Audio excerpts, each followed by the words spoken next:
ಮೊದಲ ಬಾರಿಗೆ ನಮ್ಮ ಪಕ್ಷದ ಹಿರಿಯರಾಗಿರ್ತಕ್ಕಂಥ MTB ನಾಗರಾಜಣ್ಣ ಅವ್ರ ಮನೆಗೆ ಭೇಟಿಯನ್ನು ಕೊಟ್ಟು ಸಾಕಷ್ಟು ವಿಚಾರಗಳು ಚರ್ಚೆ ಮಾಡಿದ್ದಾರೆ.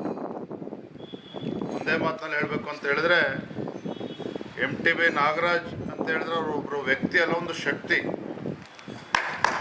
ಈ ರಾಜ್ಯದಲ್ಲಿ ಅವರದೇ ಆದಂಥ ಒಂದು ಜನಬೆಂಬಲವನ್ನು ಗಳಿಸ್ಕೊಂಡಿರ್ತಕ್ಕಂಥ ನಾಗರಾಜಣ್ಣ ಅವರು ಇವತ್ತು ಭಾರತೀಯ ಜನತಾ ಪಾರ್ಟಿಗೆ ಒಂದು ಶಕ್ತಿಯಾಗಿ ಇವತ್ತು ನಮಗೆ ದುಡಿತಾ ಇದ್ದಾರೆ. ಮುಂದಿನ ಲೋಕಸಭಾ ಚುನಾವಣೆ ಎಲ್ಲ 28ಕ್ಕೆ 28 ಲೋಕಸಭಾ ಕ್ಷೇತ್ರಗಳನ್ನು ಗೆಲ್ಲೋದ್ರ ಮುಖೇನ ನಾವು ನರೇಂದ್ರ ಮೋದಿಜಿಯವರ ಕೈಯನ್ನು ಬಲಪಡಿಸಬೇಕು ಅನ್ನುವ ಒಂದು ದೃಷ್ಟಿಕೋನ ಇಟ್ಕೊಂಡು ಹೋರಾಟವನ್ನು ಮಾಡ್ತಕ್ಕಂಥ ಈ ಸಂದರ್ಭದಲ್ಲಿ ನಾಗರಾಜಣ್ಣವರು ಕೂಡ ಸಂಪೂರ್ಣವಾಗಿ ನಿಮ್ಮ ಜೊತೆಲಿ ಇರ್ತೇವೆ, ಭಾರತೀಯ ಜನತಾ ಪಾರ್ಟಿ ಜೊತೆಲಿ ಇರ್ತೇವೆ ಅನ್ನುವ ಒಂದು ವಿಶ್ವಾಸದ ಮಾತುಗಳನ್ನು ಆಡಿದ್ದಾರೆ. ಇವತ್ತು ಅವ್ರನ್ನ ಭೇಟಿ ಮಾಡಿ ತುಂಬ ಸಂತೋಷ ಆಗಿದೆ. ಅವರ ಒಂದು ಸಹಕಾರದಿಂದ ಅವರ ಒಂದು ಮಾರ್ಗದರ್ಶನ ಕೂಡ ತೆಗೆದುಕೊಂಡು ಈ ಭಾಗದಲ್ಲೂ ಕೂಡ ಮುಂದಿನ ಲೋಕಸಭಾ ಚುನಾವಣೆಯಲ್ಲಿ ನಮ್ಮ ಚಿಕ್ಕಬಳ್ಳಾಪುರ ಲೋಕಸಭಾ ಕ್ಷೇತ್ರ ಆ ಕ್ಷೇತ್ರವನ್ನು ಗೆಲ್ಲೋದಕ್ಕೆ ಏನು ಬೇಕೋ ಆ ನಿಟ್ಟಿನಲ್ಲಿ ನಾವೆಲ್ಲರೂ ಕೂಡ ತಯಾರಿಯನ್ನು ನಡೆಸ್ತೀವಿ. ಯಾವುದೋ ಬಗ್ಗೆನೂ ಚಿಂತೆ ಮಾಡಿಲ್ಲ. ನನ್ನ ಚಿಂತೆ ಇರೋದು ಇವತ್ತು ಮೈತ್ರಿಯ ಒಂದು ಸಂಬಂಧ ಬೆಳೆಸಿದ್ದೇವೆ. 28ಕ್ಕೆ 28 ಸ್ಥಾನಗಳು ಈ ಬಾರಿ JDS ಮತ್ತು BJPಯ ಮೈತ್ರಿ ಒಂದು ಹಿನ್ನೆಲೆಯಲ್ಲಿ ಅಷ್ಟು ಸ್ಥಾನಗಳನ್ನು ನಾಡಿನ ಜನತೆಯ ಆಶ್ರಯದಲ್ಲಿ ಗೆಲ್ಲಬೇಕು ಅನ್ನೋದೇ ನನ್ನ ಮುಂದೆ ಇರತಕ್ಕಂಥ ಕೇಂದ್ರ ಸರ್ಕಾರದಲ್ಲಿ ಈಗ ಮಂತ್ರಿಯಾಗಿ ಈಗ ಮಂತ್ರಿ ನೀವೇನೀಗ ಮಾಧ್ಯಮದಲ್ಲಿ ನಿಮ್ಗೆ ನನಗೆ ಗೊತ್ತಿಲ್ಲ, ಅದು ಮಾಧ್ಯಮದಲ್ಲಿ ಇದೇ ಒಂದು ದೊಡ್ಡ ಸುದ್ದಿ ಮಾಡಿದ್ದೀರಿ. ಈಗ ಅದು ನಿಮ್ಗೆ ಯಾವ್ಯಾವ ಮೂಲಗಳಿಂದ ಬಂದಿದೆಯೋ ಗೊತ್ತಿಲ್ಲ ನನಗೆ. ಆದರೆ ಒಂದು ನಾನು ಹೇಳ್ತಕ್ಕಂಥದ್ದು ಈಗ ಆ ಒಂದು ಪ್ರಕರಣ ನೀವೇನು ಹೇಳ್ತಾ ಇದ್ದೀರಿ, ಈಗ ಚುನಾವಣೆಯ ದಿನಾಂಕಗಳು ಬಹುಶಃ ಫೆಬ್ರವರಿ 8ರಲ್ಲಿ ಘೋಷಣೆ ಆದರೆ ಅಲ್ಲಿ ನಿಮಗೆ ಕೋಡ್ ಆಫ್ ಕಂಡಕ್ಟ್ ಬಂದರೆ ಮಂತ್ರಿಯಾಗಿ ಏನು ಮಾಡ್ತೀರಿ, ಯೋಜನೆ ಜಾರಿ ಮಾಡೋಕ್ಕೆ ಅದರಿಂದ ಈಗ ಅದರದ್ದು ಅನವಶ್ಯಕತೆ. ಕೇಂದ್ರದಲ್ಲಿ ಮಂತ್ರಿ ಆಗೋದು ಅದನ್ನು ತಲೆಗೆ ಹಚ್ಕೊಂಡು ನನ್ನ ಮುಂದೆ ಇರೋದು 28ಕ್ಕೆ 28 ಗೆಲ್ಲಬೇಕು. ಕಾಂಗ್ರೆಸ್ ಅದರ ದುರಹಂಕಾರ ಇದೆಯಲ್ಲ, ಪಾಪ ದೇವೇಗೌಡರು ನೆನ್ನೆ ಏನು ಹೇಳಿದ್ದಾರಲ್ಲ ಇದೆಲ್ಲ ಗಮನಿಸ್ತಾ ಇದ್ದಾರೆ. ಇವತ್ತು ಕೂಡ ಹೇಳಿದ್ದಾರೆ ಅವ್ರು ಏನೇನು ಮಾಡ್ಕೊಂಬಂದಿದ್ದಾರೆ ಎಲ್ಲ ನೋಡಿದ್ದೀವಲ್ಲ. JDSನ ಮುಗಿಸ್ಲೇಬೇಕು ಅನ್ನೋದೇ ಅವ್ರ ಅಜೆಂಡಾ ಅಲ್ವೇ ಇಬ್ಬರು ನಾಯಕರದು. ಈಗಲೂ ಸಹ ಅವ್ರಿವ್ರ ಮನೆ ಬಾಗಿಲು ತಡ್ತಾರೆ. ಪಾಪ ಯಾವುದೋ ಕಾನ್ಸ್ಟಿಟ್ಯೂನ್ಸಿಗೆ ಕೆಲಸಕ್ಕೆ ಹೋದರು ಕೂಡಿಸ್ಕೊಂಡು ನಿಮಗೆ ಕೆಲಸ ಮಾಡಬೇಕಂದ್ರೆ ಮೊದಲು JDS ಬಿಟ್ಟು ಕಾಂಗ್ರೆಸ್ಗೆ ಏನು ಬೇಕೋ ಮಾಡಿಕೊಡ್ತೀವಿ, ಪಕ್ಷಕ್ಕೆ ಬರೋದ್ರೆ ಎಷ್ಟು ಕೋಟಿ ಬೇಕು ಹೇಳಿ, ಇದನ್ನೆಲ್ಲ ಪ್ರತಿನಿತ್ಯ ಚರ್ಚೆ ಮಾಡ್ತಾಯಿದ್ದಾರೆ. ಯಾವ ಕಾರಣಕ್ಕೆ ಮಾಡ್ತಾಯಿದ್ದೀರಿ? ವಿರೋಧ ಪಕ್ಷ ಉಳಿಸ್ಲಿಕ್ಕೆ ಮಾಡ್ತಾಯಿದ್ದೀರಾ? ಸಿದ್ದರಾಮಯ್ಯ ಹೇಳೋರಲ್ಲ ವಿರೋಧ ಪಕ್ಷ ಉಳಿಬೇಕು ಅಂತ ಹೇಳಿ ಮಾಡ್ತಿರೋದೇನು ನೀವು? JDS ಮುಗಿಸ್ಬೇಕು ಅನ್ನೋದೇ ತಾನೆ. ಯಾವ ಪಕ್ಷದಿಂದ ಬೆಳ್ಕೊಂಬಂದ್ರಿ, ಯಾರ ನಾಯಕತ್ವದಿಂದ ಇವತ್ತು ಈ ಮಟ್ಟಕ್ಕೆ ಬಂದಿದ್ದೀರಿ, ಅದು ಯಾವುದು ನಿಮಗೆ ಕ್ರಿಯೆ ಇಲ್ಲ. ದೇವೇಗೌಡರು ಅವರ ಜೀವನದಲ್ಲಿ ಅವರ ವಿರೋಧಿಗಳನ್ನೂ ಸಹ ಎಂದೂ ಸಹ ಶಾಪ ಕೊಟ್ಟವರಲ್ಲ. ಅವ್ರು ಮೊನ್ನೆ ಹೇಳಿದಂಥ ಉದ್ದೇಶ ಏನು? ರಾಜ್ಯದಲ್ಲಿ ನಡೀತಾ ಇರತಕ್ಕಂಥ ಈಗಿನ ಈ ಸರ್ಕಾರದ ಆ ಒಂದು ದಬ್ಬಾಳಿಕೆಗಳು, ಅಕ್ರಮಗಳು, ಇದೆಲ್ಲದರ ಹಿನ್ನೆಲೆಯಲ್ಲಿ ಅವರ ನಡವಳಿಕೆಯಿಂದಲೇ ನಾಡಿನ ಜನತೆ ಸಮಾಪ್ತಿ ಮಾಡ್ತಾರೆ ಅಂತಕ್ಕಂಥದ್ದು ಹೇಳಿದ್ದಾರೆ. ಪಾಪ ನಮ್ಮ ಉಪಮುಖ್ಯಮಂತ್ರಿಗಳ ದಿನ 135 ವರ್ಷದ ಇತಿಹಾಸ ಇರೋ ಪಕ್ಷ ಅಂತ ಹೇಳ್ತಾರಲ್ಲ, ಅವತ್ತಿನ ಗಾಂಧೀಜಿಯವ್ರ ಕಾಲದಲ್ಲಿ ಇದ್ದಂಥ ಇತಿಹಾಸ ಬೇರೆ, ಈಗಿನ ಇತಿಹಾಸ ಏನಿವರೆಗೂ. ಅವತ್ತು ಸ್ವಾತಂತ್ರ್ಯ ತರಬೇಕಾದ್ರೆ ಕಾಂಗ್ರೆಸ್ ಪಕ್ಷದಲ್ಲಿದ್ದಂಥ ಹಲವಾರು ಹಿರಿಯರು ಅವರ ಮನೆಯ ಆಸ್ತಿಗಳನ್ನು ಮಾರಾಟ ಮಾಡಿ ಸ್ವಾತಂತ್ರ್ಯ ಹೋರಾಟ ಮಾಡಿರೋರು, ಸಂಪೂರ್ಣ ಜೀವನ ಸೇರಿರ್ತಕ್ಕಂಥವ್ರು. ಇವ್ರು ಮಾಡ್ತಿರೋದಲ್ಲ, ಈಸ್ಟ್ ಇಂಡಿಯಾ ಕಂಪ್ನಿ ಬಂದು ದರೋಡೆ ಮಾಡೋಗಿದ್ದಲ್ಲ, ಆ ದರೋಡೆ ಕೆಲಸನ ಇವ್ರು ಮುಂದುವರ್ಸ್ಕೊಂಡು ಹೊರಟವರಲ್ವೇ. ಬೇಕಾದಷ್ಟು ಪ್ರಕರಣಗಳು ನಿಮ್ಮ ಮುಂದೆ ಇಡಬೇಕು. ಆ ಇತಿಹಾಸ ಇದ್ದಂಥ ಕಾಂಗ್ರೆಸ್ ಬೇರೆ, ಈ ಇತಿಹಾಸ ಇರ್ತಕ್ಕಂಥ ಈಗಿನ ಕಾಂಗ್ರೆಸ್ ಬೇರೆ. ಅದನ್ನು ಯಾರು ಹೇಳಬೇಕಾಗಿಲ್ಲ. CT ರವಿ ಅವರು ಭೇಟಿಯಾಗಿದ್ರು ಇವತ್ತು.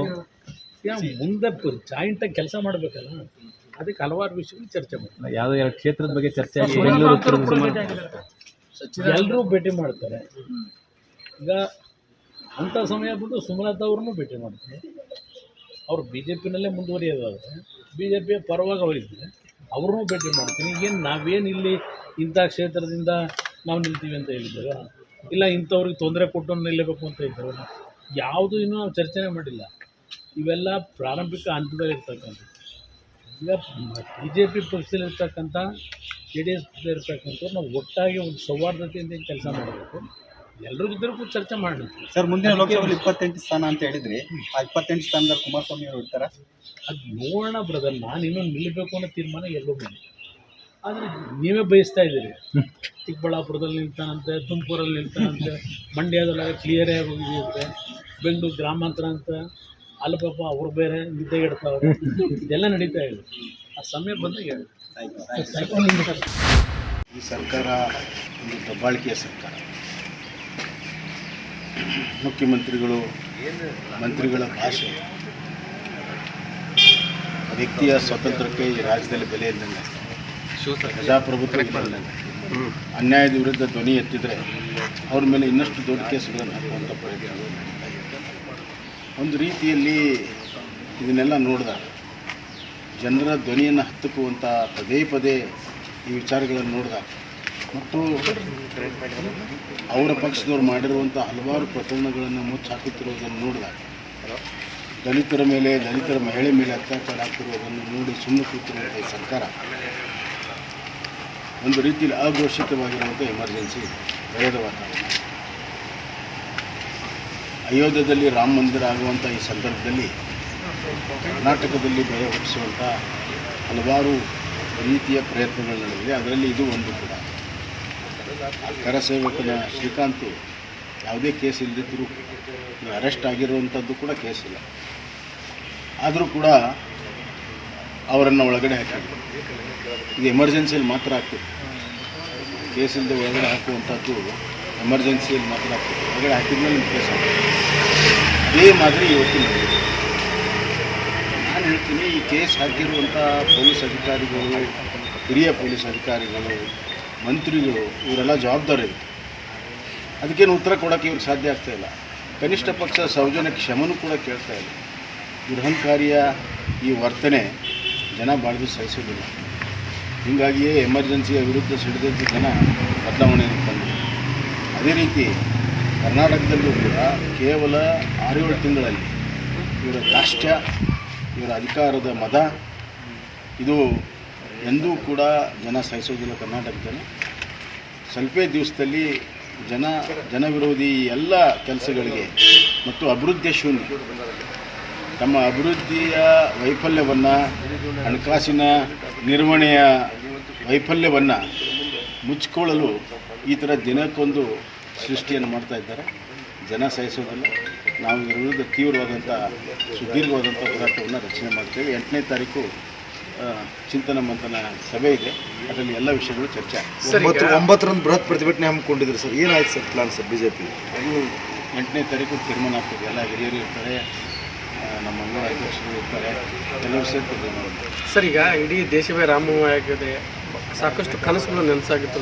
ಕಾಂಗ್ರೆಸ್ ನಾಯಕರಿಗೆ ಸಹಿಸೋಕ್ಕಾಗ್ತಿಲ್ಲ. ದಿನ ಒಂದು ಹೇಳಿಕೆ ಕೊಡ್ತಾರೆ. ಮನೇಲಿ ಹೇಳಿದ್ರು ಅವ್ರಿಗೆ ರಾಮ ಮಂದಿರ ಆಗಬಾರ್ದು ಅಂತ 30 ವರ್ಷದ ಸತತವಾದಂಥ ಪ್ರಯತ್ನ. ಇವತ್ತು ರಾಮ ಮಂದಿರ ಆಗ್ತಿರುವಂಥದ್ದು ಭಾರತೀಯರ ಎಲ್ಲ ಕನಸು ನೆನೆಸಾದರೆ ಕಾಂಗ್ರೆಸ್ಸಿನ ಆಗಬಾರ್ದು ಅನ್ನುವಂಥ ಕನಸು ಭಗ್ನ ಆಗ್ತಾಯಿದೆ. ಹೀಗಾಗಿ ಅದನ್ನು ಜೀರ್ಣಿಸ್ಕೊಳ್ಳೋಕ್ಕಾಗ್ತಾಯಿಲ್ಲ. ಇಲ್ಲಿ ಅಲ್ಲ, ಅವರ ಆಡಳಿತ ಇರುವ ಎಲ್ಲ ರಾಜ್ಯದಲ್ಲೂ ಈ ಥರ ದುರ್ಘಟನೆಗಳು ನಡೀತಾ ಇದ್ದಾವೆ. ಆದರೆ ಈಗಾಗಲೇ ಮಂದಿರ ಭವ್ಯವಾಗಿ ಎದ್ದಿದೆ, ಜನರ ಅಭಿಲಾಷೆ ಇದೆ. ಎಲ್ಲಿ ಭಕ್ತರ ಒಂದು ಅಭಿಲಾಷೆ ಇರ್ತದೆ ಅಲ್ಲಿ ದೇವರು ಇರ್ತಾರೆ. ಹೀಗಾಗಿ ಶ್ರೀರಾಮ ದೇವರ ಒಂದು ಕೃಪಾನೂ ಕೂಡ ಆ ಮಂದಿರ ನಿರ್ಮಾಣ ಮಾಡಿದ್ರಲ್ಲಿ, ಅದರಲ್ಲಿ ಭಾಗವಹಿಸಿದವ್ರ ಬಗ್ಗೆ ನಿರಂತರವಾಗಿರ್ತದೆ. ಸರಿ, ಬೊಮ್ಮಾಯಿ ಅವರು ಹಾವೇರಿ ಲೋಕಸಭಾ ಕ್ಷೇತ್ರದ ಅಭ್ಯರ್ಥಿ ಆಗ್ತಾರೆ, ಹೈಕಮಾಂಡ್ ಒತ್ತಡ ಇದೆ. ಮನೆ ಇಲ್ಲೇನೇ ಹೇಳಿದ್ದೀನಲ್ಲ, ನಾನು ಅಪೇಕ್ಷಿತನೂ ಅಲ್ಲ, ಆಶೆನೂ ಇಲ್ಲ ಅಂತ. ಸದ್ಯಕ್ಕೆ ನಾವು ಯಾವುದೂ ಕೂಡ ಅದ್ರ ಬಗ್ಗೆ ಚಿಂತನೆ ಮಾಡ್ತೇವೆ. ಸರ್, ಹರಿಪ್ರಸಾದ್ ಹೇಳ್ತಾರೆ, ಈ ಕೆರಳಿ ಪುನೀತರನ್ನ ಪತ್ತ ಹೊಡಿಸಿದ್ದಾರೆ BJP ಅವರು ದಾಂಧಲೆ ಮಾಡಲಿಕ್ಕೆ, ಕೋಮು ಗಲಭೆ ಸೃಷ್ಟಿ ಮಾಡಲಿಕ್ಕೆ. ಕೆರಳಿ ಹರಿಪ್ರಸಾದ್ ಅವರು ಪದೇ ಪದೇ ಅವ್ರು ಏನು ಹೇಳಿದ್ದಾರೆ, ಕೆಲವು ಮಾಹಿತಿಗಳಿದ್ದರೆ ಅವರು ಗೃಹ ಸಚಿವರಿಗೆ ಆಗಲಿ ಅಥವಾ ಪೊಲೀಸರಿಗೆ ಯಾಕೆ ಮಾಹಿತಿ ಕೊಡ್ತಾ ಇಲ್ಲ? ಈ ಥರ ಮಾಧ್ಯಮದಲ್ಲಿ ಹೇಳಿ ಭಯದ ವಾತಾವರಣ ಸೃಷ್ಟಿ ಮಾಡಬೇಕು ಅಯೋಧ್ಯೆ ಹೋಗೋರಿಗೆ ಅನ್ನೋಂಥದ್ದು. ಅದನ್ನು ಬಿಟ್ಟು ಅಲ್ಲದೆ ಅವರ ಇಂಡಿಯಾ ಪಾರ್ಟ್ನರ್ಸು ಕೂಡ 2-3 ಜನ ಅದೇ ಥರದ ಹೇಳಿಕೆಯನ್ನು ಮೊನ್ನೆ ಕೊಟ್ಟಿದ್ದಾರೆ. ನೀವು ಟ್ರೈನಲ್ಲಿ ಹೋಗಬೇಡಿ, ಹೋದರೆ ನಿಮ್ಮ ಜೀವಕ್ಕೆ ಅಪಾಯ ಇದೆ ಅನ್ನುವಂಥದ್ದು. ಯಾವುದೇ ರೀತಿ ಅಪಾಯ ಇಲ್ಲ. ಇದು ನರೇಂದ್ರ ಮೋದಿ ಸರ್ಕಾರ ಇದೆ, ಈ ಸಂದರ್ಭದಲ್ಲಿ ಯಾರಿಗೂ ಕೂಡ ಏನೂ ತೊಂದರೆ ಆಗೋದಿಲ್ಲ. ಅತ್ಯಂತ ಗಟ್ಟಿ ಸರ್ಕಾರ ಇದೆ, ಸುರಕ್ಷಿತವಾಗಿ ಈ ದೇಶ ಇದೆ. ರಾಮ ಮಂದಿರ ನಿರ್ಮಾಣ ಅತ್ಯಂತ ವೈಭವಪೂರ್ಣವಾಗಿ ನಡೀತಿದೆ. ಒಂದು ಸಣ್ಣ ಘಟನೆ ಕೂಡ ಅವಕಾಶ ಇಲ್ಲ. ಮತ್ತು ಹರಿಪ್ರಸಾದ್ ಅವರು ಇದು ಹೇಳಿಕೆ ಕೊಟ್ಟ ಮೇಲೆ ಗೃಹ ಸಚಿವರು ಹೇಳಿಕೆ ಭಾಳ ಆಶ್ಚರ್ಯ ಆಗಿದೆ. ಅವ್ರ ಕಡೆ ಏನಾದ್ರು ಮಾಹಿತಿ ಇದ್ರೆ ಇರ್ಬೋದು, ಸೀನಿಯರ್ ಲೀಡರ್ ಇದ್ದಾರೆ, ಸಂದರ್ಭ ಬಂದರೆ ಕೇಳ್ತೀವಿ. ಯಾವ ಸಂದರ್ಭಕ್ಕೆ ಕಾಯ್ತಾ ಇದ್ದಾರೆ? ರೈಲ್ವೆ ಆದಮೇಲೆ ಇವ್ರು ಕೇಳ್ತಾರೆ. ಆದ್ದರಿಂದ ಇಲ್ಲಿ ಏನಾದ್ರು ಕರ್ನಾಟಕದಲ್ಲಿ ಏನಾರು ಆದರೆ ಈ ಸರ್ಕಾರವೇ ಹೊಣೆ. ಸರ್, ಅದರ ಆಚೆಗೆ ನಿನ್ನೆ ಒಂದು ಟ್ವೀಟ್ ಮಾಡ್ಯಾರ ಸರ್. ಈ ಪುನೀತ್ ಕೆರಹಳ್ಳಿಯನ್ನು ಬಳಸಿಕೊಂಡು ಬಿಜೆಪಿಯವರು ಕೋಮು ಗಲಭೆಗೆ ಹೊರಡಿಸೋಕೆ ಪತ್ರ ಹೊರಡಿಸಿದ್ದಾರೆ. ವಾಟ್ಸಪ್ ಗ್ರೂಪ್ಗಳಲ್ಲಿ ಕೋಮು ಗಲಭೆ ಸೃಷ್ಟಿ ಮಾಡೋಕ್ಕೆ ಬಿಜೆಪಿನೇ ಕಾರಣ ಅಂತೇಳಿ. ನೋಡಿ, ಪುನೀತ್ ಕೇಸ್ ಆಗಲಿ, ಇನ್ನೊಂದು ಕೇಸ್ ಆಗಲಿ, ಇವೆಲ್ಲ ಕಾಂಗ್ರೆಸ್ಸಿನ ಒಂದು ದಬ್ಬಾಳಿಕೆಯ ರಾಜಕೀಯ ಒಂದು ಇದು. ಅವರು ತಮ್ಮ ತಪ್ಪನ್ನು ಮುಚ್ಕೊಳ್ಳೋ ಸಲುವಾಗಿ ಯಾವಾಗಲೂ ಕೂಡ ಬಿ ಜೆ ಪಿಯನ್ನು ಕೋಮವಾದಿ ಪಕ್ಷ ಅಂತ ಕರೀತಾರೆ. ನಿಜವಾದಂಥ ಕೋಮವಾದಿ ಯಾರಾದರೂ ಇದ್ದರೆ ಅದು ಕಾಂಗ್ರೆಸ್ ಪಕ್ಷ. ಒಂದು ಕಡೆ ಕರಸೇವಕರನ್ನ 31 ವರ್ಷಗಳಕ್ಕೆ ಬಂಧಿಸ್ತಾರೆ. ಎರಡನೇದು KJಹಳ್ಳಿ DJಹಳ್ಳಿ ಅಮಾಯಕರು ಅಂತ ಹೇಳ್ತಾ ಇದ್ದಾರೆ. ನಿನ್ನೆಯಿಂದ ಕೂಡ ಅದು ನೋಡಿ, ಒಂದು ಕಡೆ KJಹಳ್ಳಿ DJಹಳ್ಳಿ ಆದಂಥ ಪ್ರಕರಣ ಲೈವ್ ಆಗಿ ತಾವು ತೋರಿಸಿದ್ವಿ. ಒಂದು ಪೊಲೀಸ್ ಸ್ಟೇಷನ್ನ 2 ಪೊಲೀಸ್ ಸ್ಟೇಷನ್ ಬೆಂಕಿ ಹಚ್ಚಿ, ಅದು ಇಡೀ ವಾರ್ ಆನ್ ಸ್ಟೇಟ್, ಇಡೀ ರಾಜ್ಯದ ಮೇಲೆ ಯುದ್ಧ ಇದ್ದಂಗೆ. ಈ ಥರ ಆದರೆ ರಾಜ್ಯದಲ್ಲಿ ಕ್ಷೋಭೆ ಉಂಟಾಗ್ತದೆ. ಅದಕ್ಕಾಗಿ ಪೊಲೀಸರು ಸ್ಟ್ರಿಕ್ಟ್ ಆ್ಯಕ್ಷನ್ ತೊಗೊಂಡು, ಮತ್ತು ಪೊಲೀಸರ ಆ್ಯಕ್ಷನನ್ನು ಆ ಒಂದು ಇಂಕ್ವೈರಿಯ ಇದನ್ನು ಮೊನ್ನೆ ಕಾಂಗ್ರೆಸ್ ಸರ್ಕಾರವೇ ಒಪ್ಕೊಂಡಿದೆ. ಅದರ ವರದಿಯನ್ನು, ಅದರ ಮೇಲೆ ಏನು ವಿಚಾರಣೆ ಇತ್ತು, ಆ ವಿಚಾರಣೆಯ ವರದಿಯನ್ನು ಕಾಂಗ್ರೆಸ್ ಸರ್ಕಾರವೇ ಪೊಲೀಸರು ಮಾಡಿದ್ದು ಸರಿ ಅಂತ ಒಪ್ಕೊಂಡಿದೆ. ಈಗ ಅಮಾಯಕರ ಮೇಲೆ ಪೊಲೀಸರು ಕೇಸ್ ಹಾಕಿದ್ರು ಅವತ್ತು ಅಂತನ್ನುವಂಥದ್ದು. ಈ ದ್ವಿನೀತಿ ಇದೆಯಲ್ಲ, ಅದು ಓಲೈಕೆಯ ರಾಜಕಾರಣದ ಒಂದು ಭಾಗ. ಅದು ಮುಸಲ್ಮಾನರಿಗೂ ದಾರಿ ತಪ್ಪಿಸ್ತಾ ಇದ್ದಾರೆ, ಈ ಕಡೆ ನಮ್ಮ ಕರ್ನಾಟಕದ ಜನತೆಗೂ ಕೂಡ ದಾರಿ ತಪ್ಪಿಸ್ತಾರೆ. ವಿನಾಶಕಾಲೇ ವಿಪರೀತ ಬುದ್ಧಿ. ಒಂದು ಕಡೆ ಇಡೀ ದೇಶದಲ್ಲಿ, ರಾಜ್ಯದಲ್ಲಿ ಅಯೋಧ್ಯೆಯ ಭವ್ಯ ರಾಮ ಮಂದಿರ ಲೋಕಾರ್ಪಣೆ ಆಗ್ತಕ್ಕಂಥ ಶುಭ ಗಳಿಗೆಯಲ್ಲಿ ನಾವೆಲ್ಲರೂ ಕೂಡ ಇದ್ದೇವೆ. ಇಡೀ ದೇಶದಲ್ಲಿ ನಾವೆಲ್ಲರೂ ಕೂಡ ಒಂದು ಅನ್ನುವ ಭಾವನೆ ಪ್ರತಿಯೊಬ್ಬರಲ್ಲೂ ಕೂಡ ಮೂಡಿದೆ. ಇಂಥ ಸಂದರ್ಭದಲ್ಲಿ ರಾಜ್ಯದಲ್ಲಿರ್ತಕ್ಕಂಥ ಕಾಂಗ್ರೆಸ್ ಸರ್ಕಾರ ಅಲ್ಪಸಂಖ್ಯಾತರನ್ನ ಓಲೈಕೆ ಮಾಡ್ತಕ್ಕಂಥದ್ದು. ಭಾರತೀಯ ಜನತಾ ಪಾರ್ಟಿ ನಾವೇನು ಅಲ್ಪಸಂಖ್ಯಾತರ ವಿರೋಧಿಗಳಲ್ಲ. ಭಾರತೀಯ ಜನತಾ ಪಾರ್ಟಿ ಸರ್ಕಾರ ಹಿಂದೂ ಸಹ ರಾಜ್ಯದಲ್ಲಿ ಅಲ್ಪಸಂಖ್ಯಾತರಿಗೆ ಉತ್ತಮ ಯೋಜನೆಗಳನ್ನು ಕೊಟ್ಟಿದೆ, ಅನುದಾನವನ್ನು ಕೊಟ್ಟಿದೆ.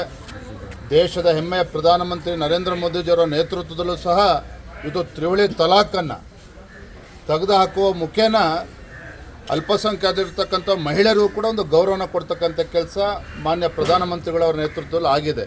ಇದ್ರ ಮಧ್ಯೆ ರಾಜ್ಯದಲ್ಲಿರ್ತಕ್ಕಂಥ ಕಾಂಗ್ರೆಸ್ ಸರ್ಕಾರ ಎಲ್ಲೋ ಒಂದು ಕಡೆ ಅಲ್ಪಸಂಖ್ಯಾತರಿಂದನೇ ತಾವು ಅಧಿಕಾರಕ್ಕೆ ಬಂದಿದ್ದೇವೆ ಅನ್ನೋ ಭಾವನೆ ಇದ್ದಂತೆ ಕಾಣ್ತದೆ.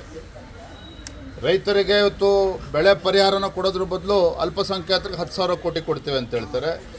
ಈಗ DJಹಳ್ಳಿ KJಹಳ್ಳಿ ಪ್ರಕರಣದಲ್ಲಿ ಯಾವ ದೇಶದ್ರೋಹಿಗಳು ಪೊಲೀಸ್ ಸ್ಟೇಷನ್ಗೆ ನುಗ್ಗಿ ಬೆಂಕಿ ಹಚ್ಚತಕ್ಕಂಥ ಕೆಲಸ ಮಾಡಿದ್ದಾರೋ ಅವರನ್ನ ನಿರಪರಾಧಿಗಳು ಅನ್ನುವ ರೀತಿ ಬಿಂಬಿಸೋಕ್ಕೆ ಹೊರಟಿರ್ತಕ್ಕಂಥದ್ದು ನಿಜವಾಗ್ಲೂ ಕೂಡ ಖಂಡನೀಯ ಮತ್ತು ಅಕ್ಷಮ್ಯ ಅಪರಾಧನೂ ಸಹ. ಅಂದರೆ ಇದ್ರ ಮುಖೇನ ಬೇರೆಯವ್ರಿಗೂ ಕೂಡ ನೀವು ಪ್ರೇರಣೆನ ಕೊಡ್ತಿದ್ರಿ, ಪ್ರಚೋದನೆಯನ್ನು ಕೂಡ ಕೊಡ್ತಾ ಇದ್ದೀರಿ. ಮುಂದೆ ಯಾರೋ ಸಹ ನೀವು ಇವತ್ತು ಅವ್ರನ್ನ ಮಾಫಿ ಮಾಡಿದ್ರಿ ಅಂತ ಹೇಳಿದರೆ ರಾಜ್ಯದ ಬೇರೆ ಬೇರೆ ಪೊಲೀಸ್ ಠಾಣೆಗಳಲ್ಲೂ ಕೂಡ ಬೇರೆ ಬೇರೆ ದೇಶದ್ರೋಹಿಗಳು ನುಗ್ಗಿ ಬೆಂಕಿ ಹಚ್ಚಿದ್ರೆ ಅವ್ರಿಗೂ ಇದೇ ರೀತಿ ನೀವು ಕೊಡ್ತೀರೇನಾಗಾದರೆ ಅವ್ರನ್ನೂ ಕೂಡ ನೀವು ಅಮಾಯಕರು ಅಂತ ಕರಿತೀರಾ? ಈ ರೀತಿ ರಾಜ್ಯದ ಜನರ ಆಶೀರ್ವಾದ ಮಾಡಿ ನಿಮ್ಮ ಸರ್ಕಾರ ಬಂದಿದೆ, ಜನರ ಪರವಾಗಿ ಬಡವರ ಪರವಾಗಿ ಅಭಿವೃದ್ಧಿ ಕೆಲಸವನ್ನು ಮಾಡಿರಿ ಅಂತ ಹೇಳಿದರೆ ಈ ರೀತಿ ಧರ್ಮಗಳ ಮಧ್ಯೆ ವಿಷಬೀಜವನ್ನು ಬಿತ್ತಕ್ಕಂಥ ಕೆಲಸ, ಸಮಾಜಗಳ ಮಧ್ಯೆ ವಿಷಬೀಜ ಬಿತ್ತಕ್ಕಂಥ ಕೆಲಸ ಏನು ಮಾಡೋಕ್ಕೆ ಹೊರಟಿದ್ದೀರಿ, ಆ ಭಗವಂತ ನಿಮಗೆ ಕ್ಷಮಿಸೋದಕ್ಕೆ ಸಾಧ್ಯವೂ ಇಲ್ಲ. ಇವತ್ತು ರಾಜ್ಯದ ಜನರು ನಿಮ್ಮ ಪ್ರತಿಯೊಂದು ನಡವಳಿಕೆಯನ್ನು ಕೂಡ ಗಮನಿಸ್ತಾ ಇದ್ದಾರೆ. ಸರ್, BK ಹರಿಪ್ರಸಾದ್ ಅವರು ಇವತ್ತು DCM ವಿಚಾರವಾಗಿ ಮತ್ತೆ ಚರ್ಚೆಗಳಾಗ್ತವೆ. ಸಚಿವರು ಅಲ್ಲಲ್ಲಿ ಸಭೆ ಬಗ್ಗೆ ಚರ್ಚೆ ಮಾಡ್ತಾ ಇದ್ದಾರೆ. ಇದು ರಾಜ್ಯದ ಆಡಳಿತದ ಮೇಲೆ ಪರಿಣಾಮ ಬೀರಲ್ವಾ ನಿಮ್ಮ ಪ್ರಕಾರ? ಅವರ ಪರಿಸ್ಥಿತಿಯನ್ನು ನೀವು ಅರ್ಥ ಮಾಡ್ಕೊಳ್ಳಿ. 136 ಸ್ಥಾನಗಳಲ್ಲಿ ತೆಗೆದುಕೊಂಡು ಗೆದ್ದು ಬಂದಿರತಕ್ಕಂಥ ಕಾಂಗ್ರೆಸ್ ಸರ್ಕಾರ ಲೋಕಸಭಾ ಚುನಾವಣೆ 20-25 ಕ್ಷೇತ್ರ ಗೆದ್ದುಬಿಡ್ತೀವಿ ಅನ್ನೋ ಭ್ರಮೆನಲ್ಲಿದ್ದರು. ಕಳೆದ 5 ರಾಜ್ಯಗಳ ಚುನಾವಣೆಯ ಫಲಿತಾಂಶದ ನಂತರ ರಾಜ್ಯದಲ್ಲಿರ್ತಕ್ಕಂಥ ಕಾಂಗ್ರೆಸ್ ಮುಖಂಡರು ಕೂಡ ಈಗ ದಿಕ್ಕಾಪಾಲರಾಗಿದ್ದಾರೆ. ಅಂದರೆ ಅವ್ರಿಗೆ ಏನೂ ಕೂಡ ಏನು ಮಾಡಬೇಕು ಅಂತೇಳಿ ತೋಚ್ತಾ ಇಲ್ಲ. ಇಂಥ ಸಂದರ್ಭದಲ್ಲಿ 3 ಜನ ಡೆಪ್ಟಿ ಸಿ ಎಮ್ ಅನ್ನು ಕ್ರಿಯೇಟ್ ಮಾಡಬೇಕು ಅಂತೇಳಿ ಬೇರೆ ಯಾರು ಹೇಳ್ಕೊಟ್ಟಿಲ್ಲ. ಇದನ್ನು DK ಶಿವಕುಮಾರ್ ಅವ್ರನ್ನ ಬಗ್ಗು ಬಡಿಬೇಕು, DK ಶಿವಕುಮಾರ್ ಅವರ ಸೊಕ್ಕು ಮುರಿಬೇಕು ಅನ್ನುವ ಉದ್ದೇಶ ಇಟ್ಕೊಂಡೆ ಕಾಂಗ್ರೆಸ್ಸಲ್ಲಿರ್ತಕ್ಕಂಥ ಮಹಾನ್ ನಾಯಕರುಗಳು ಎಲ್ಲರೂ ಸೇರಿ ಇವತ್ತು DK ಶಿವಕುಮಾರ್ ಅವರಿಗೆ ಬಲಿ ಹಾಕೋದಕ್ಕೆ ಮಾಡಿರ್ತಕ್ಕಂಥ ಒಂದು ಯೋಜನೆ ಇದು. ಅವ್ರಿಗೆ ಯಶಸ್ವಿ ಆಗಲಿ ಅಂತ ನಾನು ಕೂಡ ಶುಭ. ಸಚಿನ್ ಲಮಾಣಿ ಹುಡುಗ ಯುವಕ, ಅವರ ಸಂಬಂಧಿಕರು ಮುಸಲ್ಮಾನರಾಗಿ ಮತಾಂತರಾಗಿದ್ದಾರೆ. ಆ ಹೆಣ್ಮಗಳು ಇವನಿಗೆ ತಂಗಿ ಆಗಬೇಕು. ಮುಸಲ್ಮಾನರಾಗಿದ್ದರೂ ಕೂಡ ಸಚಿನ್ ಲಮಾಣಿಗೆ ತಂಗಿ ಆಗಬೇಕು. ಅವರಿಬ್ಬರು ಕೂಡ ಯುವ ನಿಧಿಗೆ ಅರ್ಜಿ ಹಾಕಕ್ಕೆ ಬಂದರು. ಇನ್ನೊಂದು ಗಂಟೆ ಬಿಟ್ಟು ಬನ್ನಿ ಅಂತ ಆಫೀಸಲ್ಲಿ ಹೇಳಿದ ನಂತರ ಹೊರಗಡೆ ಕೂತಿದ್ರು. ಇವರಿಬ್ಬರು ಕೂಡ ಹೊರಗಡೆ ಕೂತಿರ್ಬೇಕಾದ್ರೆ ಕೆಲವು ಮುಸಲ್ಮಾನ್ ಗೂಂಡಾಗಳು ಒಂದು 10-15 ಜನ ಬಂದು, ನೀನು ಹಿಂದೂ ಯುವಕನ ಮುಸಲ್ಮಾನ್ ಯುವತಿ ಜೊತೆಗೆ ಏನು ಮಾಡ್ತಿದ್ಯಾ ಅಂತ ಹೇಳ್ಕೊಂಡು ಅವನಿಲ್ಲಿಂದ ಹೊತ್ಕೊಂಡೋಗಿ ಸಿಕ್ಕಾಬಟ್ಟೆ ಹೊಡೆದಿದ್ದಾರೆ. ಹೊಡೆದು ಕೊನೆಗೆ ಹೇಗೆ ತಪ್ಪಿಸ್ಕೊಂಡು ಬಂದಿದ್ದಾನೆ. ಇದು ಬೆಳಗಾಂ ಜಿಲ್ಲೆಯಲ್ಲಿ ನಡೀತಾರಂಥ ಮೊದಲನೇ ಘಟನೆ ಅಲ್ಲ, ಸಾಕಷ್ಟು ಘಟನೆಗಳಾಗಿದೆ. ಬೆತ್ತಲೆಯನ್ನು ಕೂಡ ಒಬ್ಬರು ಮಾಡಿದ್ರು, ನಿಮಗೆ ಗೊತ್ತಿದೆ. ಇಡೀ ರಾಜ್ಯದಲ್ಲಿ ಇದು ಸುದ್ದಿ ಆಯಿತು. ಹೀಗೆ ರಾಜ್ಯದಲ್ಲಿ ಬೆಳಗಾಂನಲ್ಲಿ ಈ ರೀತಿ ಕಾನೂನು ಸುವ್ಯವಸ್ಥೆ ಸಂಪೂರ್ಣ ಹದಗೆಟ್ಟಿರಬೇಕಾದ್ರೆ ಮುಸಲ್ಮಾನ್ ಗೂಂಡಾಗಳು ಪ್ರತಿನಿತ್ಯ ಈ ರೀತಿ ಕೆಲಸಗಳು ಮಾಡ್ತಾ ಇರೋಂಥ ಸಂದರ್ಭದಲ್ಲಿ ಪೊಲೀಸ್ ಇಲಾಖೆ ಕಣ್ಮುಚ್ಚಿ ಕೂತಿದೆ. ಇದ್ರ ಬಗ್ಗೆ ಹಿಂದೂ ಸಂಘಟನೆಗಳು ವಿರೋಧ ಮಾಡಿದ್ರೆ ಕೋಮು ಗಲಭೆ ಮಾಡೋದಕ್ಕೆ ಪ್ರಯತ್ನ ಮಾಡಿಸ್ತಿದ್ದಾರೆ BJPಯವರು ಅನ್ನೋಂಥ ಆಪಾದನೆಯನ್ನು ಮುಖ್ಯಮಂತ್ರಿಗಳು ಮತ್ತು ಗೃಹ ಮಂತ್ರಿಗಳು ಹೇಳ್ತಾ ಇದ್ದಾರೆ. ಈ ಘಟನೆ ಏನು ನಡೆದಿದೆ ಇದ್ರ ಬಗ್ಗೆ ತಕ್ಷಣ ಮುಖ್ಯಮಂತ್ರಿಗಳು ಮತ್ತು ಗೃಹ ಮಂತ್ರಿಗಳು ಗಮನ ಹರಿಸಿ ಯಾರು ಮುಸಲ್ಮಾನ್ ಗೂಂಡಾಗಳು ಆ ಸಚಿನ್ ಲಮಾಣಿಗೆ ಹೊಡೆದಿದ್ದಾರೆ ಅವ್ರನ್ನ ತಕ್ಷಣ ಬಂಧಿಸಬೇಕು, ಅವ್ರ ಬಗ್ಗೆ ಸೂಕ್ತ ಕ್ರಮ ತಗೋಬೇಕು ಅಂತ ಒತ್ತಾಯ ಮಾಡ್ತೇನೆ. ಮತ್ತು ಇಡೀ ಕರ್ನಾಟಕ ರಾಜ್ಯದಲ್ಲಿ ಎಲ್ಲೂ ಕೂಡ ಈ ರೀತಿ ಘಟನೆಗಳಾಗದೇ ಇರೋ ರೀತಿಯಲ್ಲಿ ಗಮನಿಸಬೇಕು ಅಂತ ನಾನು ಒತ್ತಾಯ ಮಾಡ್ತೇನೆ. ಸರ್, ಯುವತಿನ ಪ್ರತ್ಯೇಕ ಕೊಠಡಿ ಕರ್ಕೊಂಡು ಅವಳ ಮೇಲೆ ಕೂಡ ಭಾಳ ಮಾನನಂತಿಕ ಹಲ್ಲೆ ಮಾಡಬೇಕು. ಅವಳ ಹೆದರಿ ಹೇಳ್ತಾ ಇಲ್ಲ. ಅಲ್ಲಲ್ಲ, ನಾನು ಅವಳು ಹೆದರಿ ಹೇಳ್ತಾ ಇಲ್ಲ ಹೆಣ್ಮಗಳು ಅನ್ನೋದ್ರ ಬಗ್ಗೆ ನನ್ನ ಹತ್ರ ಮಾಹಿತಿ ಇಲ್ಲದೆ ಇರೋದಕ್ಕೋಸ್ಕರ ನಾನು ಅದ್ರ ಬಗ್ಗೆ ಪ್ರಸ್ತಾಪ ಮಾಡಲಿಲ್ಲ. ನನಗೂ ಸುದ್ದಿ ಇದೆ, ಆ ಹೆಣ್ಮಗಳಿಗೂ ಕೂಡ ಬಹಳ ಗಲಾಟೆ ಮಾಡಿದ್ದಾರೆ, ಹೆದರಿಸಿದ್ದಾರೆ, ಇದನ್ನೆಲ್ಲ ಕೇಳಿದ್ದೀನಿ ನಾನು. ಆದರೆ ನಾನು ಅದನ್ನು ನೋಡಿಲ್ಲ. ಆದರೆ ಈ ಯುವಕನದು ಹೊಡೆದಿರೋದು ವಿಡಿಯೋ ಕ್ಲಿಪ್ಪಿಂಗ್ಸ್ ಎಲ್ಲ ನಾನು ನೋಡಿದ್ದೇನೆ. ಆ ವಿಡಿಯೋ ಕ್ಲಿಪ್ಪಿಂಗ್ಸ್ ನಿಮ್ಮ ಹತ್ರ ಕೂಡ ಇದೆ. ಅದನ್ನು ಕೂಡ ದಯವಿಟ್ಟು ನೀವು ರಾಜ್ಯದ ತಮ್ಮ ಟಿವಿಗಳ ಮುಖಾಂತರ ಇದನ್ನು ಪ್ರಸಾರ ಮಾಡಿರಿ. ಆವಾಗ ಎಷ್ಟರ ಮಟ್ಟಿಗೆ ಮುಸಲ್ಮಾನ್ ಗೂಂಡಾಗಳು ಬೆಳಗಾಂನಲ್ಲಿ ರಾಜ್ಯದಲ್ಲಿ ನಡೀತಾ ಇದೆ ಅನ್ನೋದು ರಾಜ್ಯದ ಜನಕ್ಕೆ ಗೊತ್ತಾಗುತ್ತೆ. ಇಲ್ಲ ಅಂತಂದರೆ ಚುನಾವಣೆ ಹತ್ರ ಬರ್ತಾ ಇದ್ದಂಗೆ ಕಾಂಗ್ರೆಸ್ನವರಿಗೆ ಈ ಚುನಾವಣೆನ ಹಿಂದೂ ಮುಸ್ಲಿಂ ಗಲಾಟೆನಲ್ಲೇ ಚುನಾವಣೆ ಮಾಡಬೇಕು ಅನ್ನೋಂಥ ತೀರ್ಮಾನ ಮಾಡಿಬಿಟ್ಟಿದ್ದಾರೆ. ಇದರಲ್ಲಿ ನೀವೆಲ್ಲ ಈಗಾಗಲೇ ಹುಬ್ಬಳ್ಳಿ ಪ್ರಕರಣ ಆಯಿತು. ಹುಬ್ಬಳ್ಳಿ ಪ್ರಕರಣದಲ್ಲಿ ಸುಳ್ಳು ಹೇಳಿದ್ರು, 14 ಕೇಸ್ಗಳು ಅವನ ಮೇಲಿದೆ, ಅಂಥ ಕೇಸ್ ಇದೆ, ಇಂಥ ಕೇಸ್ ಇದೆ. ಆದರೆ 32 ವರ್ಷ ಆದರೆ ಕೂಡ ಅವರು ಆರೋಪಿಯಿಂದ ಬಂಧಿಸಬಾರ್ದ, ಈ ರೀತಿ ಮುಖ್ಯಮಂತ್ರಿಗಳು ಹೇಳಿದರು. ಕೊನೆಗೇನಾಯಿತು, ಒಂದೇ ಒಂದು ಕೇಸು, ಅದು ಕೇಸಿಗೆ ಕೋರ್ಟಿಗೆ ಕೊಡೋಂಥ ಸಂದರ್ಭದಲ್ಲಿ FIR ಕೊಟ್ಟಿಲ್ಲ, ದೂರು ದಾಖಲೆ ಇಲ್ಲ. ಇಂಥ ಸಂದರ್ಭದಲ್ಲಿ ಕೋರ್ಟ್ ಚಿಮಾರಿ ಹಾಕೋದೊಂದು ಬಾಕಿ ಇತ್ತು ರಾಜ್ಯ ಸರ್ಕಾರಕ್ಕೆ, ಅವನು ಬಿಡುಗಡೆ ಮಾಡಿದೆ. ಈ ಕೇಸಿನ ಬಗ್ಗೆ ಮುಖ್ಯಮಂತ್ರಿಗಳಾಗಲಿ ಗೃಹ ಮಂತ್ರಿಗಳು ಏನು ಹೇಳ್ತಾರೆ? ಆ ಸಚಿನ್ ಲಮಾಡಿ, ಆ ಒಬ್ಬ ಲಂಬಾಣಿ ಹುಡುಗ ಏನಿದ್ದಾನೆ ಅವನಿಗೆ ಯಾಕೆ ಹೊಡೆದ್ರು ಅವರು? ಅದು ಕೂಡ ಆ ಹುಡುಗಿ ಕೂಡ ಅವ್ರ ಸಂಬಂಧಿಕರೇ, ಮತಾಂತರ ಆಗಿದ್ರು ಕೂಡ ಅವ್ರ ಸಂಬಂಧಿಕರೇ. ಈ ರೀತಿ ಗೂಂಡಾಗಿರಿನ ನಡೆಸ್ಕೊಂಡು ಹೋಗ್ತಾ ಇರೋಂಥ ಮುಸಲ್ಮಾನ್ ಗೂಂಡಾಗಳಿಗೆ ಸರಿಯಾದ ಬೆದರಿಕೆನ ರಾಜ್ಯ ಸರ್ಕಾರದಿಂದ ಹಾಕಲಿಲ್ಲ ಅಂತಂದ್ರೆ ಸರ್ಕಾರ ನಮ್ಮ ಜೊತೆಗಿದೆ, ಯಾರಿಗೆ ಬೇಕಾದ್ರೂ ನಾವು ಹೊಡಿಬೋದು, ಈ ಒಂದು ಭಾವನೆಯಲ್ಲಿ ಮುಸಲ್ಮಾನ್ ಗೂಂಡಾಗಳು ಇರ್ತಾರೆ. ನಾನು ಏನು ಹೇಳಿ ಸರ್, ಡೆಡ್ಲೈನ್ ಕೊಡೋದು ಅಂತಂದ್ರೆ ಪ್ರತಿ ದಿನಾನೂ ಡೆಡ್ಲೈನ್ ಕೊಡ್ಬೋದು. ದಿನ ಒಂದು ಘಟನೆ ನಡೀತಾ ಇದಾವಲ್ಲ, ಒಂದು ದಿನದ್ದಾದ್ರೆ ಇದೇನಾದ್ರು ಹೇಳ್ಬೋದು, ಒಂದು ದಿನದಲ್ಲ ಇದು. ಪ್ರತಿ ದಿನ ಈ ರೀತಿ ನಡೀತಾ ಇರೋಂಥ ಸಂದರ್ಭದಲ್ಲಿ ಸರ್ಕಾರವೇ ಇದನ್ನು ಗಮನಿಸಬೇಕು. ಇದು ನನ್ನ ಒತ್ತಾಯ. ಸರಿ, ಕಾಂಗ್ರೆಸ್ಸಿನ ಮಾನಸಿಕ ಸ್ಥಿತಿನೇ ಕೋಮು ಗಲಭೆಯನ್ನು ಎಬ್ಬಿಸುವಂಥದ್ದು. ದೇಶ ಶಾಂತವಾಗಿದೆ. ನರೇಂದ್ರ ಮೋದಿಯವರ ನೇತೃತ್ವದಲ್ಲಿ ಯಾವುದೇ ವಿಘಟನೆಗಳು ನಡೆದಿಲ್ಲ, ಯಾವುದೇ ಕೋಮು ದಳ್ಳೂರಿ ನಡೆದಿಲ್ಲ. ಕಾಂಗ್ರೆಸ್ ಯಾವಾಗ ಆಡಳಿತಕ್ಕೆ ಬಂದಿದೆ ಆ ಎಲ್ಲ ಸಂದರ್ಭದಲ್ಲಿ ಕೂಡ ಈ ದೇಶದ ಮೇಲೆ ಭಯೋತ್ಪಾದಕ ದಾಳಿಯಾಗಿದೆ. ಭಯೋತ್ಪಾದಕ ಅನ್ನಿಸ್ತಾ ಇತ್ತು ಇದು ನಮ್ಮ ಸರ್ಕಾರ ಅಂತ ಅವರಿಗೆ ಅನ್ನಿಸ್ತಾ ಇತ್ತು. ಆದರೆ ಇವತ್ತು ಮೋದಿ ಬಂದ ಮೇಲೆ ಎಲ್ಲ ಭಯೋತ್ಪಾದಕ ಮಾನಸಿಕತೆಯ ಜನಕ್ಕೆ ಭಯ ಹುಟ್ಟಿದೆ. ಅದಕ್ಕಾಗಿ ಮತ್ತೊಂದು ಸರಿ ರಾಮ ಮಂದಿರದ ಉದ್ಘಾಟನೆಯ ಸಂದರ್ಭದಲ್ಲಿ ದೇಶದಲ್ಲಿ ಕೋಮು ದಳ್ಳೂರಿಯನ್ನು ಎಬ್ಬಿಸಬೇಕು ಅಂತ ಕಾಂಗ್ರೆಸ್ ಪ್ಲ್ಯಾನ್ ಮಾಡ್ತಿದೆ ಅಂತ ಅನಿಸುತ್ತೆ. ಅದರ ಒಂದು ಚಿಕ್ಕ ಝಲಕನ್ನು ಇವತ್ತು ಹರಿಪ್ರಸಾದ್ ಅವರು ಹೇಳಿರ್ಬೋದು. ಆದರೆ ದೇಶದ ಜನ ಇವತ್ತು ಹಿಂಸೆಯನ್ನು ಬಯಸ್ತಾ ಇಲ್ಲ, ದೇಶದ ಜನ ಶಾಂತಿಯನ್ನು ಬಯಸ್ತಿದ್ದಾರೆ. ರಾಮ ಮಂದಿರದ ನಿರ್ಮಾಣ ಆದ ನಂತರ ಈ ರಾಮನಿಗೆ ಒಂದು ಅಸ್ಮಿತೆ ಬಂದಿದೆ, ನಮ್ಮ ದೇಶದಲ್ಲಿ ನಮ್ಮ ರಾಮನಿಗೆ ಮಂದಿರ ಆಗಿದೆ ಅಂತ ಅನಿಸಿದೆ. ಅದಕ್ಕಾಗಿ ಈ ಮಾತಿಗೆ ಯಾರು ಕಿವಿಗೊಡಬಾರ್ದು, ಎಲ್ಲರೂ ಕೂಡ ಶಾಂತಿಯನ್ನು ಕಾಪಾಡಿಕೊಂಡು ರಾಮನ ಭಜನೆಯನ್ನು ಮಾಡಬೇಕನ್ನುವಂಥ ಪ್ರಾರ್ಥನೆಯನ್ನು ನಾನು ಮಾಡ್ತಾ ಇದ್ದೀನಿ. ಸಂಕಲ್ಪ ಯಾತ್ರೆ ನಡೀತಾ ಇದೆ. ನಾವು ವಿಕಸಿತ ಭಾರತ ಸಂಕಲ್ಪ ಯಾತ್ರೆ ನಾವು ನಡೆಸ್ತಾ ಇದ್ದರೆ ಇದು ಒಂಥರ ಸ್ಯಾಚುರೇಷನ್ಗೆ ಹೋಗಬೇಕು. ಏನು ದೇಶದಲ್ಲಿ ಎಂಪವರ್ಮೆಂಟಿಗೆ ಸಂಬಂಧಿಸಿದಂಥ ತಂದಂಥ ಸ್ಕೀಮ್ಗಳು ಎಲ್ಲರಿಗೂ ಮುಟ್ಟಬೇಕು, ಯಾರಿಗೆ ಮುಟ್ಟಿಲ್ಲ ಅವ್ರಿಗೆ ಮುಟ್ಟಿಸ್ಬೇಕಂತ ಈ ಮೋದಿ ಗ್ಯಾರಂಟಿ ಗಾಡಿ ಬರ್ತಾಯಿದೆ. ನಾವು ವಿಕಸಿತ ಭಾರತ ಅಂತಂದರೆ ಇವರು ತುಷ್ಟೀಕರಣದ ರಾಜಕಾರಣ ಇಟ್ಕೊಂಡು ಕಾಂಗ್ರೆಸ್ ಪಾರ್ಟಿಯವರು ಸಂಕುಚಿತ ಭಾರತ ಅಂತ ಮಾಡೋಕ್ಕೆ ಹೊರಟಿದ್ದಾರೆ. ಯಾವ ಆಧಾರದ ಮೇಲೆ ಹೇಳಿಕೆಯನ್ನು ಕೊಟ್ಟರು? PFIದು ಚಟುವಟಿಕೆಗಳನ್ನು ಬೆಂಬಲಿಸಿದ್ದಂಥ DG ಹಳ್ಳಿ KG ಹಳ್ಳಿ ಅವ್ರನ್ನ ನೀವು ಅವರು ಅಮಾಯಕರು ಅಂತ ಹೇಳಿ ಯಾರು ಇನ್ವೆಸ್ಟಿಗೇಟಿಂಗ್ ಆಫೀಸರ್ ಇದ್ದಾರೆ, ಸಾಕ್ಷಿಗಳಿದ್ದಾರೆ ಇವರ ವಿರುದ್ಧವಾಗಿ ಅದನ್ನು ವೀಕ್ ಮಾಡೋಕ್ಕೆ ಹೊರಟಿದ್ದಾರೆ ಕಾಂಗ್ರೆಸ್ ಪಾರ್ಟಿಯವರು. ಅದರ ಒಟ್ಟಾರೆ at the cost of the nation, at the cost of the society, ದೇಶದ ಎಂಥದೇ ಬೆಲೆ ಕೊಟ್ಟಾದರೂ, ಸಮಾಜದ ಎಂಥದೇ ಬೆಲೆ ಕೊಟ್ಟಾದರೂ ಅವ್ರನ್ನ ಉಳಿಸ್ಬೇಕು ಅನ್ನುವಂಥ ಸಂಕಲ್ಪವನ್ನು ಕಾಂಗ್ರೆಸ್ ಪಾರ್ಟಿಯವರು ಮಾಡಿದಂಗೆ ಕಾಣ್ತಾ ಇದೆ. ಹಾಗಾಗಿ ಇವತ್ತು ಹುಬ್ಬಳ್ಳಿಯಲ್ಲೂ ಸಹಿತ ಯಾವ ರೀತಿ ವರ್ತಿಸಿದ್ರು, 16 ಕೇಸ್ ಅಂತ ಹೇಳಿದರು. ನಾನು ಮುಖ್ಯಮಂತ್ರಿ ಕೇಳಲಿಕ್ಕೆ ಬಯಸ್ತೇನೆ, 16 ಕೇಸು ಅವನ ವಿರುದ್ಧ ಇದ್ದಾವೆ ಅಂತ ಹೇಳಿದರು, ಒಂದು ಕೇಸು ಇಲ್ಲ. ನೀವು ಕ್ಷಮೆ ಕೇಳ್ತೀರಾ? ಎರಡನೇದಾಗಿ ನಿಮ್ಗೆ 16 ಕೇಸು ಅಂತ ಯಾರು ನಿಮಗೆ ರಿಪೋರ್ಟ್ ಕೊಟ್ಟರು, ಅವ್ರ ಮೇಲೆ ಆ್ಯಕ್ಷನ್ ಏನು ತೊಗೊಳ್ತೀರಿ? ಏನು ನಡೆಸಿರಿ ನೀವು ಅಂತ? ಒಂದು ವರ್ಗದ ತುಷ್ಟೀಕರಣವನ್ನು ಮಾಡಲಿಕ್ಕೆ ನೀವು ಇನ್ನೊಂದು ವರ್ಗಕ್ಕೆ ಯಾವ ರೀತಿ ಅನ್ಯಾಯವನ್ನು ಮಾಡಲಿಕ್ಕೆ ತಯಾರಿದ್ದೀರಿ. ತುಷ್ಟೀಕರಣದ ಪರಾಕಾಷ್ಠೆ ಇದು. ನಾನು ಆದ್ದರಿಂದನೇ ಮೊದಲನೇ ದಿವಸ ಹೇಳಿದ್ದೆ, ಒಂದು ರೀತಿಯ IS ಏನು ಸರ್ಕಾರ ನಡೆಸ್ತಾ ಇದೆ, ಈ ತಾಲಿಬಾನ್ಗಳು ಅಫ್ಘಾನಿಸ್ತಾನದಲ್ಲಿ ಸರ್ಕಾರ ನಡೆಸ್ತಾ ಇದ್ದಾರೆ, ಆ ರೀತಿ ಸರ್ಕಾರವನ್ನು ಸಿದ್ದರಾಮಯ್ಯನವರು ಕರ್ನಾಟಕದಲ್ಲಿ ನಡೆಸೋದಕ್ಕೆ ಪ್ರಯತ್ನವನ್ನು ಮಾಡ್ತಾ ಇದ್ದಾರೆ. ಆದರೆ ಜನ ಇದಕ್ಕೆ ಅವಕಾಶ ಕೊಡೋದಿಲ್ಲ. ಭಾರತದ ರಕ್ತದಲ್ಲಿ, ಭಾರತೀಯರ ರಕ್ತದಲ್ಲಿ, ಭಾರತೀಯರ ಪರಂಪರೆಯಲ್ಲಿ ಪ್ರಜಾಪ್ರಭುತ್ವ ಇದೆ. ನೀವು ಈ ಥರ ಹುಚ್ಚುಚ್ಚು ಮಾಡೋಕ್ಕೆ ಹೋದರೆ ಜನ ನಿಮ್ಮನ್ನು ಎಲ್ಲಿ ಸೇರಿಸ್ತಾರೆ.